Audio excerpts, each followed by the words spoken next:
Hey guys, welcome back to Embers and Ash. My name's Ashley, if you didn't know, and today I want to talk to you about what I wish I had known about the transition from 1 to 2 kids. I feel like this type of video, the whole what I wish I had known type of video, I feel like they normally go the direction of, I didn't expect this hard thing to happen.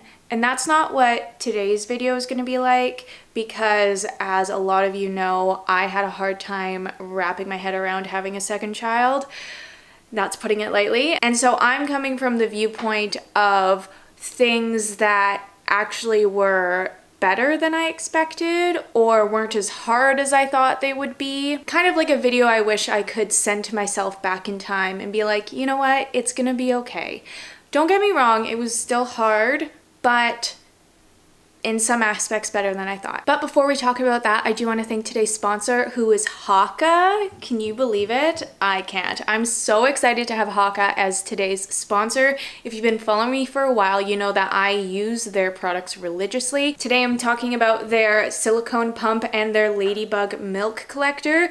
These are my tried and true baby products. Whenever anyone would ask me what you need to get as a first-time mom, these would be my #1 suggestions, because I was approaching motherhood from a minimalist mindset, and I really do feel like these are essentials that every mom will need, every mom that's breastfeeding, I should say. So let's talk about them. First, let's talk about the Haka silicone pump.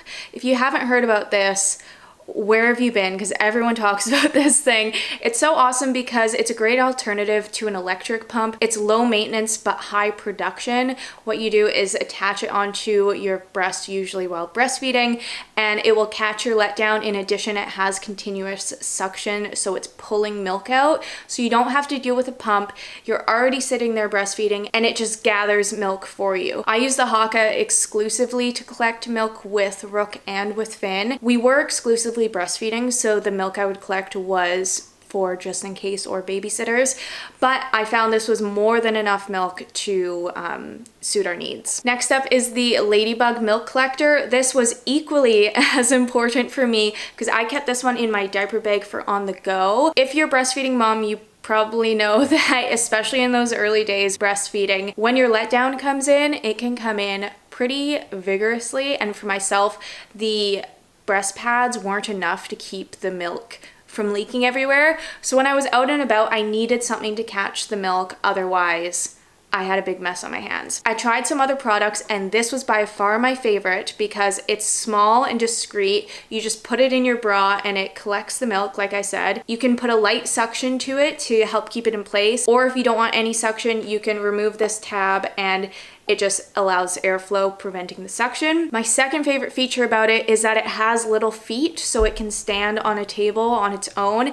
And that might seem like a little detail, but when you're like trying to balance a newborn baby and your diaper bag and all the other things like nursing cover, etc., you need to be able to put this down somewhere. You can't always take it to where it needs to go immediately, right? So as you can tell, I am really obsessed with these guys. They have been such amazing products for me in my journey through motherhood and breastfeeding. I really highly suggest them to everyone who's also breastfeeding.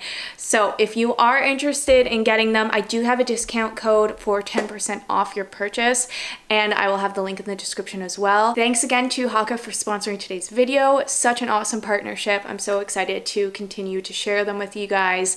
And let's get on to the things I wish I had known about the transition to 2 kids. Okay, I think a lot of my concern, not all of it, but a lot of my concern transitioning to 2 kids was that I thought I'd be doing everything the same with my second as I did with my first, and I couldn't figure out how I could manage that. Because my first, it felt like all my time was consumed by the baby. How can I also have a toddler at the same time, right? So my first thing that I would tell myself back then is that you're gonna cut corners the second time, and not in a negative way, but just in a time efficiency way, life efficiency way. For example, nursing covers, I have not been using those. I still cover up, personal preference, but I just grab a blanket that's around, or Finn has his little blanket that he wears in his car seat, and so wherever we go, I bring that and I just use that. So it's, for one, less mental space, and 2, less things to do, which makes having 2 children easier because it's just like a little bit of a load off, you know? And those adaptations do make it a lot easier to manage the 2 children than I thought it would be. The next thing is that I will have time for both children. Is it less than if I only had one? Yes. But I was really scared of like, am I just not gonna have any time for Rook?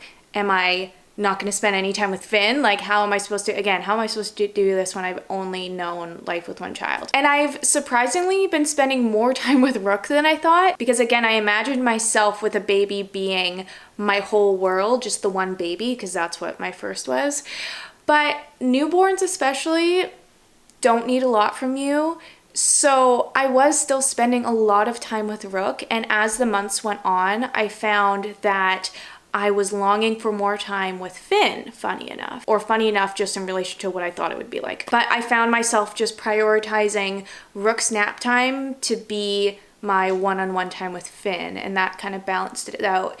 So yeah, you do find a way to make time for both, in my case anyways, and I don't feel like either kid is missing out on that time together, I guess. Okay, the next thing I did not expect was that you adapt to sleep, or the lack of sleep, better the second time, maybe even the third time. And I've talked to a couple moms about this.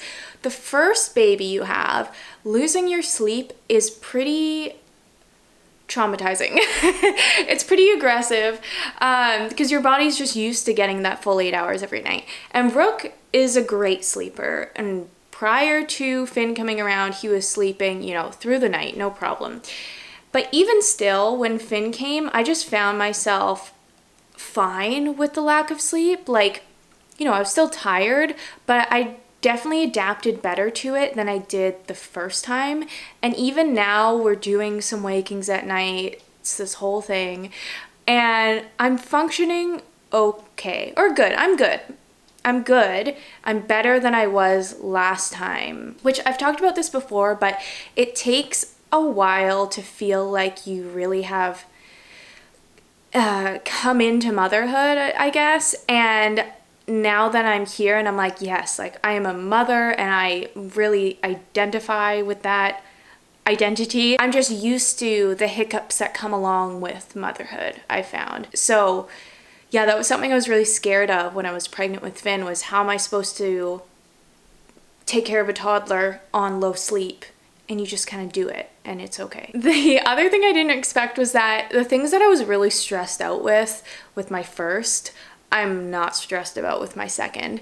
And from little things to big things, like wake windows or schedules to crawling. I was really nervous about crawling because that kind of rocked my world the first time, because you go from just a normal home to needing it to be baby safe. And I'm already in the chaos of a child's home. So it's just like a really smooth shift into a baby crawling. Also showering. I remember I would like cry over not being able to take a shower, and now that's just my normal life. Or not so much that, but I just have a better idea of a better grasp on what my days are like, and I don't try and take a shower when I don't think it's gonna work. Like, I don't shower during nap time because you never know when nap time is gonna end. I shower in the evening when Josh is home, and I know that it's not going to be interrupted. Another thing I was really pleasantly surprised with was that I would still get contact naps. That was something I was worried about because, again, how am I supposed to have contact naps with my baby, with a toddler running around? You just do it during nap time or during TV time.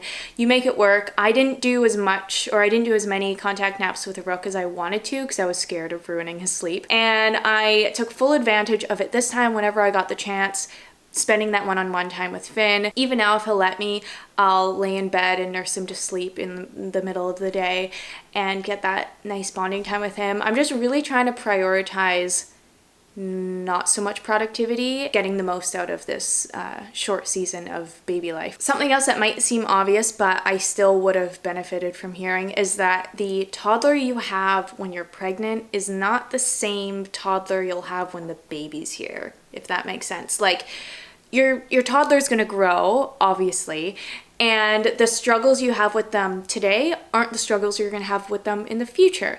So I was really scared when I got pregnant because I'm like, I can barely handle this child. How am I supposed to also have a baby?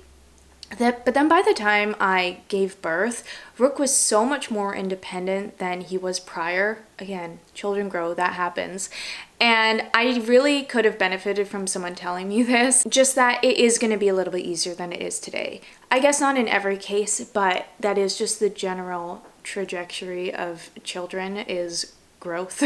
And I just felt like he was so much more independent, and that helped me a lot with the transition. Another more recent thing is that once the kids can play together, the baby phase is way more hands off than it was the first time around, because the first time it's just you and the baby, and now Rook and Finn are running around or crawling and running around, playing and laughing together, and I don't have all the time a baby at my feet crying because they want attention, right? I still get that, of course, but it definitely is more hands-off having someone else to occupy the baby. And it's so freaking cute to see them play together. It just kills me. I've mentioned this one before, but that is the pacifier is your friend. I was against using the pacifier the first time around because I just didn't want to deal with taking it away.